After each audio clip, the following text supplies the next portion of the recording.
రాకాలోకంకి స్వాగతం. ఈ కంటెంట్ మీకు నచ్చినట్టయితే లైక్ చేయండి, మీ బంధుమిత్రులకి షేర్ చేయండి. ఇప్పటి వరకు సబ్స్క్రైబ్ చేసుకోకపోతే సబ్స్క్రైబ్ బటన్ని నొక్కండి. అదేవిధంగా బెల్ ఐకాన్ని కూడా తప్పనిసరిగా నొక్కండి. జై హింద్ మిత్రులారా.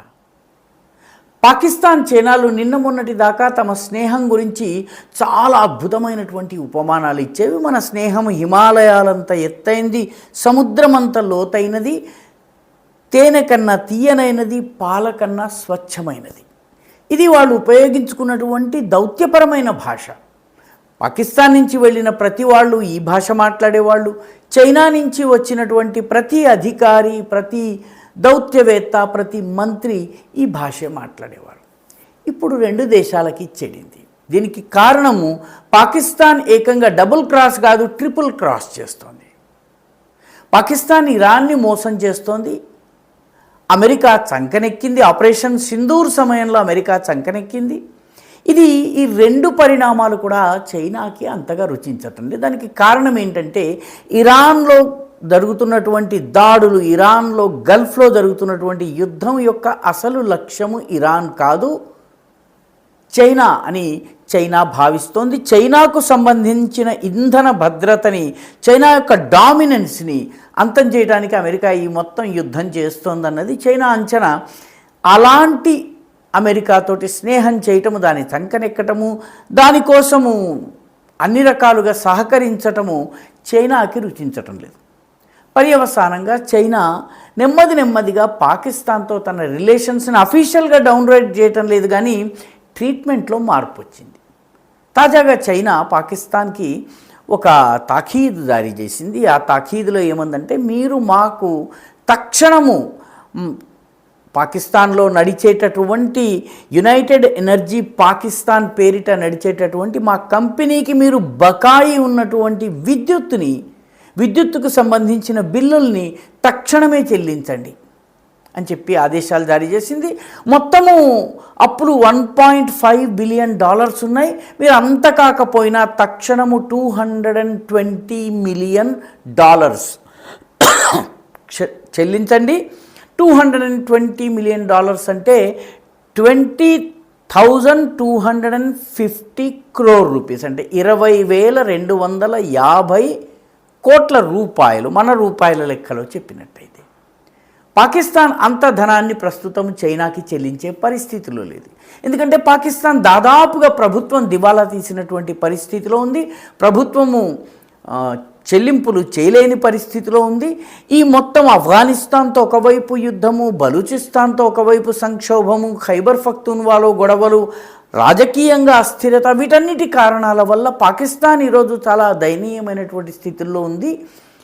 ఈ $220 మిలియన్ తక్షణమే చెల్లించాలని చెప్పి చైనా ఆదేశించింది. ఇటీవల పాకిస్తాన్కి సంబంధించిన విదేశ మంత్రి ఇషాక్ దర్ అక్కడికి బీజింగ్కి వెళ్ళారు. ఆఫ్ఘనిస్తాన్తో యుద్ధాన్ని అంతం చేసేటటువంటి విషయంలో చర్చించేందుకు. ఆ సమయంలో ఆయన చైనా విదేశ వ్యవహారాల మంత్రి అయినటువంటి వాంగ్ యీని కలుసుకున్నారు. వాంగ్ యీ యొక్క బాడీ లాంగ్వేజ్ వీడియోలో తప్పనిసరిగా చూడవలసినటువంటి బాడీ లాంగ్వేజ్.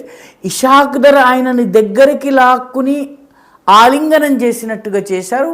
ఆయన చాలా అయిష్టంగా వాంగ్ యీ ఆలింగనం చేసుకున్నారు. ఆ తరువాత కూడా వేలు చూపించి బెదిరిస్తున్నట్టుగా మాట్లాడటం అనేది వీడియోలో రికార్డ్ అయింది. అంటే చైనాకి చెల్లించాల్సినటువంటి డబ్బుని తక్షణమే చెల్లించాలి. ముఖ్యంగా ఇందాక మనం చెప్పుకున్నటువంటి యునైటెడ్ ఎనర్జీ పాకిస్తాన్ అనేది ఇది చైనీస్ కంపెనీ.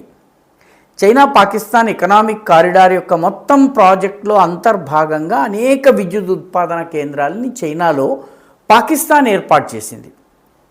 ఇవన్నీ కూడా బొగ్గు ఆధారిత, హైడ్రో ఎలక్ట్రిక్ ఆధారిత ప్రాజెక్టులు అయితే వీటిలో విద్యుత్ బిల్లులు చాలా ఎక్కువగా ఉన్నాయి. మామూలు కన్నా కూడా 17% ఎక్కువ బిల్లులు ఉంటాయి. అంటే పాకిస్తానీ పౌరులు ఎక్కువగా చెల్లించుకోవాలి.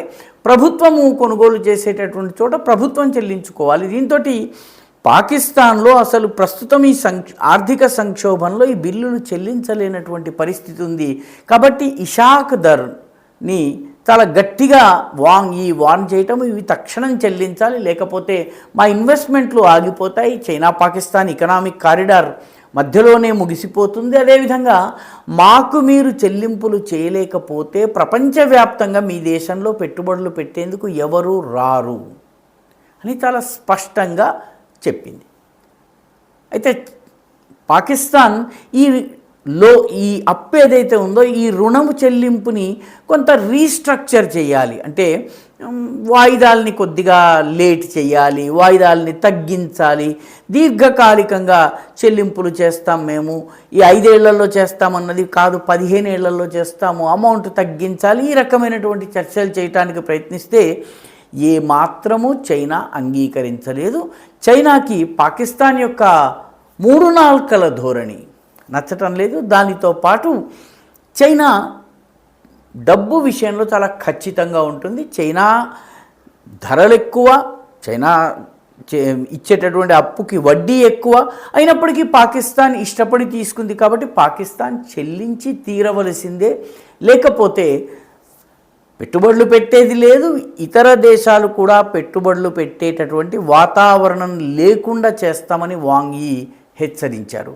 కాబట్టి ఇప్పటికే గల్ఫ్ యుద్ధంతో అతలాకుతలమవుతున్నటువంటి పాకిస్తాన్, ఆఫ్ఘనిస్తాన్ యుద్ధంతో అతలాకుతలమవుతున్న పాకిస్తాన్కి ఇప్పుడు చైనా కూడాను మూలిగే నక్కపైన తాటికాయ పడ్డట్టుగా నా డబ్బు అప్పు వాయిదా చెల్లించమని చెప్పి కాబూలీవాలాలాగా వచ్చి నిలబడింది. పాకిస్తాన్ ఏం చేస్తుందో చూడాలి.